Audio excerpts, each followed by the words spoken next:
சப்பாத்தி, பூரி, பரோட்டா, இட்லி, தோசை எல்லாத்துக்கும் தொட்டுக்க side dish செய்ய சோம்பேறியாக இருக்கிற நேரத்தில் இந்த மாதிரி ஒரு தொட்டுக்கையை செஞ்சு தொட்டு சாப்பிட்டா அற்புதமாக இருக்கும், அட்டகாசமாக இருக்கும். 3 மாதம் வச்சு சாப்பிட்லாம், ஒன்றுமே ஆகாது. இதுக்கு பச்சை மிளகா ஃப்ரெஷ்ஷாக வாங்கி இந்த மாதிரி இஞ்சி இதெல்லாம் தோல் எடுத்துகிட்டு நல்லா சுத்தமாக கழுவி டவலில் பேட் ட்ரை பண்ணி நல்லா ஃபேனில் ஆற வச்சு இந்த மாதிரி சுத்தமாக எடுத்து வச்சுக்கோங்க. கண்டிப்பாக குட்டி குட்டியாக நறுக்கணும், அது ரொம்ப நேரம் ஆகுங்கிறதுனால நான் சாப்பர் யூஸ் பண்ணி நறுக்கியிருக்கேன். கண்டிப்பாக மிக்சியில் போட்டு பண்ணாதீங்க, ஏன்னா அதில் இருக்கிற லிக்விட்லாம் வெளியில் வரும். ஸோ நம்ம சாப்பரில் போட்டு கொஞ்சம் கொஞ்சமாக இந்த மாதிரி துருவின மாதிரி எடுத்து வச்சுக்கலாம். பாருங்கள் ஃப்ரெண்ட்ஸ், எல்லாத்தையும் இந்த மாதிரி சாப் பண்ணி எடுத்து வச்சுக்கோங்க. இதெல்லாம் இப்போது ஒரு ஊறுகாய் பிக்கிள் ரூபத்துக்கு நம்ம கொண்டு வரணுன்னா அதுக்கு ஒரு மசாலா ரெடி பண்ணணும்.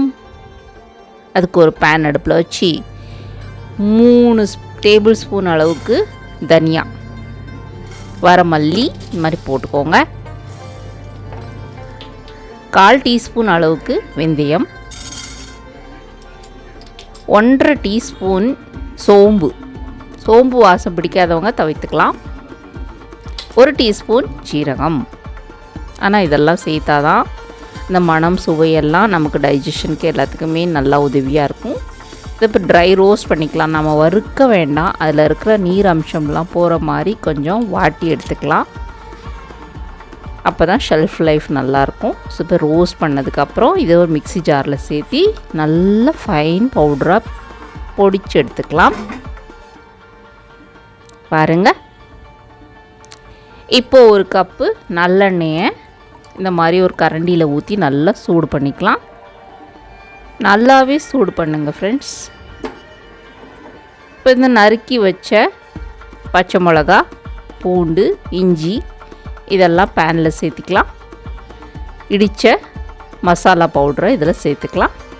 கூடவே கலர் நல்லா கொடுக்கறதுக்காக காஷ்மீரி மிளகாத்தூள் நான் சேர்த்துருக்கேன். இதில் எந்த காரமும் இருக்காது.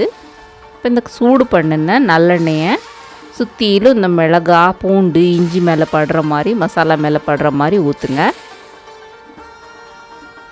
திருப்பி நல்லா மிக்ஸ் பண்ணுங்கள். இந்த ஊறுகாய்க்கு தேவையான அளவுக்கு உப்பு சேர்த்துருக்கேன். நான் 2 டீஸ்பூன் உப்பு சேர்த்தேன். திருப்பியும் அதே ப்ராசஸ் தான். சூடு எண்ணெயை இந்த மாதிரி சுற்றிலும் ஊற்றிக்கிட்டே வாங்க.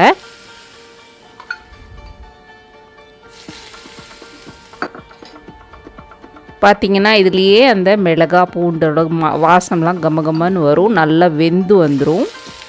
நல்லா பொரியுது பார்த்திங்களா?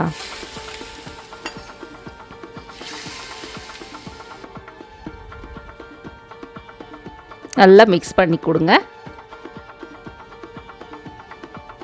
இதுக்கு நான் 2 டீஸ்பூன் அளவுக்கு மஞ்சள் தூள் சேர்த்துக்கிறேன். எண்ணெய், 1 கப் எண்ணெயும் ஃபுல்லாக இதே மாதிரி நம்ம சேர்த்துக்கலாம். சின்ன சின்ன பேட்சஸில் இப்படி பிரித்து சேர்த்துக்கோங்க. திருப்பி இந்த மாதிரி மிக்ஸ் பண்ணுங்கள். ஃபுல்லாகவே சேர்த்தாச்சு. இதுக்கப்புறம் 3 எலுமிச்சை பழத்துலேருந்து சாறு புழிஞ்சி வடிகட்டி இதில் சேர்த்துக்கலாம். இந்த ஸ்டேஜில் நீங்கள் உப்பு, காரம், புளிப்பெல்லாம் சரியாக இருக்கான்னு பாருங்கள். எதுனா குறையாக இருந்தால் நம்ம எக்ஸ்ட்ரா சேர்த்துக்கலாம். புளிப்பு சுவை இன்னும் கூடுதலாக வேணும்னு விருப்பப்படுறவங்க இன்னும் கூட லெமன் ஜூஸ் சேர்த்துக்கலாம். லெமன் இல்லாத பட்சத்தில் நீங்கள் ஒயிட் வினிகர் கூட சேர்த்துக்கலாம். இதை ஒரு செராமிக் பவுல் இல்லை கண்ணாடி பாத்திரம் இதில் சேர்த்து வச்சிட்டிங்கன்னா 3 மாதத்துக்கு நல்லாவே இருக்கும். கண்டிப்பாக எல்லாமே நீங்கள் யூஸ் பண்ணுற பொருள் எல்லாமே தண்ணி சுத்தமாக இருக்கக்கூடாது, ட்ரையாக இருக்கணும். அதே மாதிரி எடுத்து யூஸ் பண்ணும்போது சுத்தமான ஸ்பூன் யூஸ் பண்ணுங்கள், ட்ரையாக இருக்கணும். தயிர் சாதத்துக்கு அட்டகாசமான சைட் டிஷ். தோசை, இட்லி எல்லாத்துக்கூடையும் சாப்பிட்டு பார்த்துட்டு எப்படி இருந்துச்சுன்னு கமெண்ட் பண்ணுங்கள்.